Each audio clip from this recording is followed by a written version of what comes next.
If someone told me a year ago that Six Flags and Cedar Fair, the two biggest chains in the theme park industry, would be merging into one company, I wouldn't believe them. But here we are.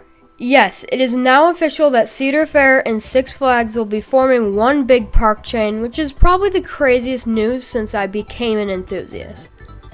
I mean, we've seen many other acquisitions planned that never ended up happening, like SeaWorld tried to buy Cedar Fair, and then a while back Six Flags also tried to buy Cedar Fair. But this time, it's actually happening. And there's a lot we have to talk about, so let's waste no time and get right into it.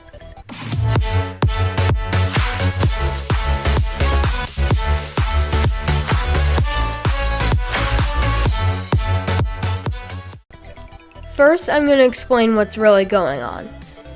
So Six Flags and Cedar Fair are going to merge and become one chain, like I said earlier. Six Flags will get 49%, and Cedar Fair will get the other 51%. So they each pretty much get half of it. The new chain that they create will be called Six Flags, which I'm not too surprised about because the Six Flags name is a name that you hear a lot more than Cedar Fair. Almost every GP knows what Six Flags is, but has probably never even heard of Cedar Fair before.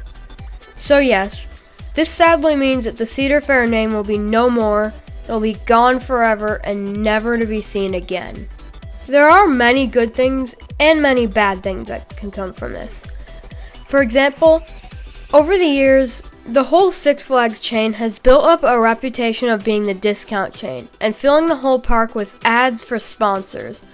I mean, just look at this train on El Toro. It doesn't fit the theme at all.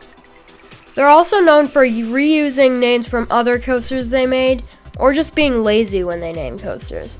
And here's another example. In Six Flags history, there have been 8 roller coasters with the name Goliath. I'm not trying to make fun of Six Flags, but that's not a very good look. But then Cedar Fair is known to be the superior of the two chains because the parks look better, most of the time they have better food, according to some people, and they don't add as many cloned roller coasters. Where Six Flags has many SNS free spins and Batman the Ride B&M invert clones, but then Cedar Fair usually goes custom. Just look at Banshee, which has one of the most creative layouts for an inverted coaster anywhere. But the point that I'm trying to make here is that this could mean that Six Flags parks will remove many ads, plant more flowers, and go for more custom layouts on future coasters.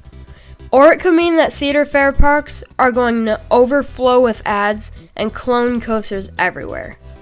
Just imagine a park like Cedar Point, but when you try to ride Millennium Force, the entire train is covered with ads for Kit Kats. And I love Kit Kats, but I don't want to see Millennium Force's trains covered in ads for them. But before we continue, I would just like to quickly ask you to like this video and subscribe to my channel. But anyway, like I said earlier, this could lead to many great things, like smaller parks getting more investments for roller coasters. Cedar Fair has been investing into their smaller parks more lately. We've seen Worlds of Fun get Zambezi Zinger, a GCI family wooden roller coaster, and in 2024, Dorney Park will open Iron Menace, a B&M dive coaster. And dive coasters aren't really that cheap, especially for a park like this.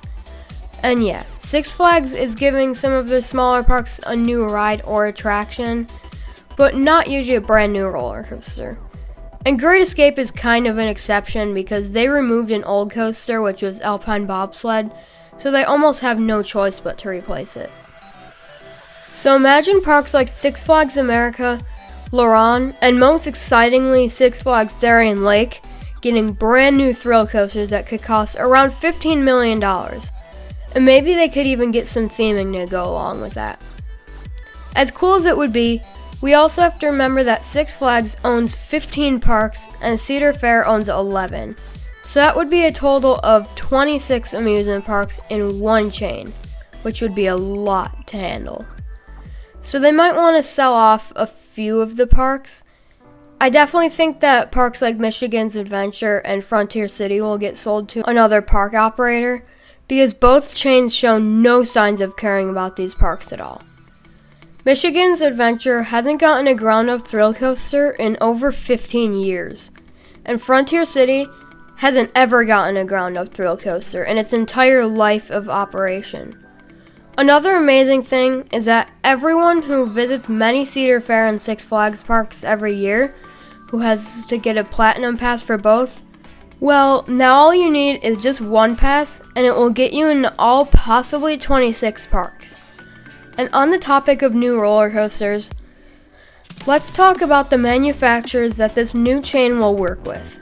Now that Six Flags is working with Intamin again and was always working with RMC, we could see new Intamin LSM coasters at many parks and new hybrids, possibly even hyper hybrids, open up across the chain.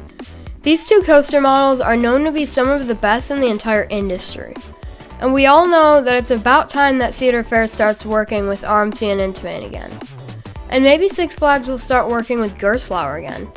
I mean, the accident on New Texas Giant was a while ago, 10 years to be exact. And Six Flags knows that Gerstlauer's coasters are safe, or else they would have removed Daredevil Dive, Tantrum, and the Pandemonium clones. Another thing some people are wondering is, will the Cedar Fair parks get rebranded to be Six Flags Cedar Point or Six Flags Knott's Berry Farm? Well, luckily, no. The names will stay like they are, and I'm thinking Knott's Berry Farm won't actually be affected from this too much, because the Knott family told Cedar Fair specifically that they wanted the park to still feel mostly the same when the chain bought it. So I'm thinking it's the same story here. And all of this is supposed to happen in mid-2024. So to answer the question from earlier, is this a good thing? Well, we really have no way of knowing because it hasn't even happened yet. But I'm thinking these chains probably know what they're doing. Because even if the idea sounds really crazy, Six Flags and Cedar Fair are probably up to something that will change the theme park industry forever, but in a good way. So comment down below if you think this is a good idea or if this should have never even happened. And if you enjoyed this video, please like, comment, and subscribe for more, and I will see you in the next video.